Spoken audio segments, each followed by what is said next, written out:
Olá, eu me chamo Ivana Teles, sou psicóloga e hoje estou aqui para conversar um pouquinho com você sobre os impactos do estresse no mundo infantil. Bom, a gente percebe que lidar com as emoções naturalmente já é algo desafiador para nós adultos. Às vezes entender o que está acontecendo com a gente e conseguir verbalizar, colocar tudo isso para fora. Agora imagina uma criança que ainda tem muita imaturidade cerebral, porque de fato ainda está desenvolvendo muitos aspectos físicos. Bom, é um desafio ainda maior. Nesse período de pandemia nem se fala então. O que acontece? A gente já percebe que existe uma dificuldade em reconhecer as emoções e expressá-las. E aí nessa situação de pandemia, muitas crianças tiveram dificuldade em colocar esses aspectos para fora. A gente sabe que o contexto em que elas estavam também era bem desafiador, com os pais com muitas questões estressoras para gerenciar na cabeça.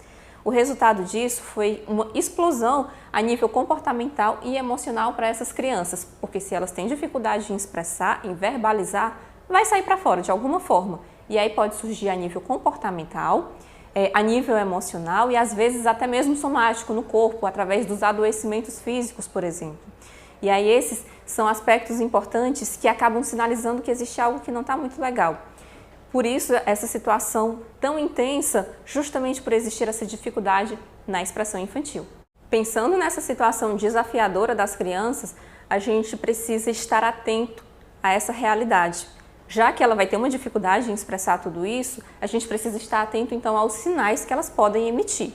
Por exemplo, a nível mais emocional, a gente pode observar que passaram a surgir muitos medos das crianças por parte delas. Medos que antes elas não sentiam, ansiedades cada vez mais presentes que antes elas não sentiam, uma facilidade maior para a irritação que antes elas também não sentiam. Já é um indicativo.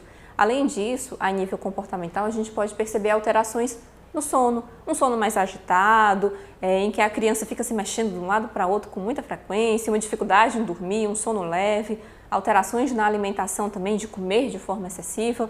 E aí vem um outro aspecto importante, a parte comportamental. A gente observa que muitas crianças tiveram regressões, ou seja, elas voltaram a ter comportamentos que já tinham tido no passado e que já tinham evoluído, mas voltaram a ter novamente. Por exemplo, regressões na fala, uma fala mais infantilizada que já não existia e retornou. A nível comportamental de autonomia, uma autonomia que a criança já tinha para determinadas ações em casa e aí agora aparenta não saber mais e às vezes até verbalizando, eu não sei fazer, eu não consigo, pedindo aquela ajuda do adulto, pedindo aquela atenção, aquele suporte do lado constante. Já são sinais que podem indicar justamente que existe algo que não está muito bem a partir dessas regressões. Uma outra situação muito presente são das crianças que já conseguiam lidar com a distância dos pais e agora não conseguem mais, querendo a presença dos pais com muita frequência. Às vezes o pai se deslocando, inclusive, para ir até o banheiro dentro de casa e a criança querendo a presença constante, por ter algum tipo de receio, algum tipo de medo, mas não sabe muito bem como expressar novamente a questão da expressão. Então são sinais que podem sugerir que tem alguma coisa que não está muito legal e que a gente precisa sim estar atento. Bom, e aí você, pai, mãe, responsável, deve estar se perguntando o que fazer, né? Então, a gente sabe que cada situação é única, é singular. Então, não tem como a gente colocar de forma concreta ações dentro dessa situação. O mais interessante mesmo é a gente olhar de forma única para essa criança, para o contexto que ela está inserida, quando tudo isso iniciou, até mesmo para a gente entender esse processo desses retornos que surgiram, dessas regressões que surgiram, a partir de quando, até mesmo para trabalhar com essa criança e trabalhar com essa família também. E aí vai uma parceria muito interessante da psicoterapia com a família. Entrando inclusive nesse ponto, o suporte psicoterapêutico com o psicólogo é maravilhoso, é uma ótima estratégia para trabalhar esses aspectos. Afinal de contas, é o profissional mais especializado dentro dos comportamentos humanos, dentro das emoções humanas, para poder lidar com essas situações. E aí, o suporte especializado para somar com esse entendimento.